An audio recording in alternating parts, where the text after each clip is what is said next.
ഇന്നത്തെ പ്രധാനപ്പെട്ട മഴ അപ്ഡേറ്റ് ആണ്. കനത്ത മഴ തുടരുന്ന സാഹചര്യത്തിൽ നാളെ ബുധനാഴ്ച 3 ജില്ലകളിൽ അവധി പ്രഖ്യാപിച്ചു.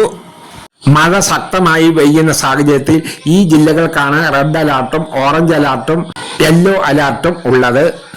കൊല്ലം, ആലപ്പുഴ, തിരുവനന്തപുരം എന്നീ ജില്ലകളിൽ ഗ്രീൻ അലർട്ടാണ്.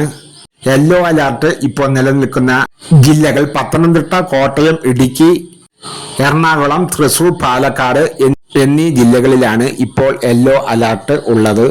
റെഡ് അലർട്ട് ഉള്ളത് ഇപ്പോൾ കാസർഗോഡ്, കണ്ണൂർ, കോഴിക്കോട് എന്നീ ജില്ലകളിലാണ്. ഇപ്പോൾ അവധി പ്രഖ്യാപിച്ചിരിക്കുന്ന കണ്ണൂർ, കാസർഗോഡ്, കോഴിക്കോട് എന്നീ ജില്ലകളിലാണ്. അതുകൊണ്ട് എല്ലാവരും സേഫ്റ്റി ആയി ഇരിക്കുക. അപ്പോൾ ഇന്നത്തെ വീഡിയോ ഇത്ര മാത്രമേ ഉള്ളൂ. എല്ലാവരും ഈ ചാനൽ ഒന്ന് സബ്സ്ക്രൈബ് ചെയ്ത് വെക്കാൻ മറക്കല്ലേ. ഒരു ലൈക്കും പ്രതീക്ഷിക്കുന്നു. ഈ ചാനൽ ഇഷ്ടമായെങ്കിൽ ഒന്ന് സബ്സ്ക്രൈബ് ചെയ്ത് വെക്കാൻ മറക്കല്ലേ. ഇതുപോലെയുള്ള അപ്ഡേറ്റുകൾ അപ്പോൾ തന്നെ ലഭിക്കുന്നതിന് വേണ്ടി നോട്ടിഫിക്കേഷൻ ബെൽ അമർത്തുവാൻ മറക്കല്ലേ. എന്നാലേ ഞാൻ ചെയ്യുന്ന വീഡിയോകളൊക്കെ ആ ക്ഷണം എത്തുകയുള്ളൂ. ഇനിയും ഒരു വീഡിയോയുമായി വരാമെന്ന നല്ല ആത്മവിശ്വാസത്തോടെ ഗുഡ് ബൈ.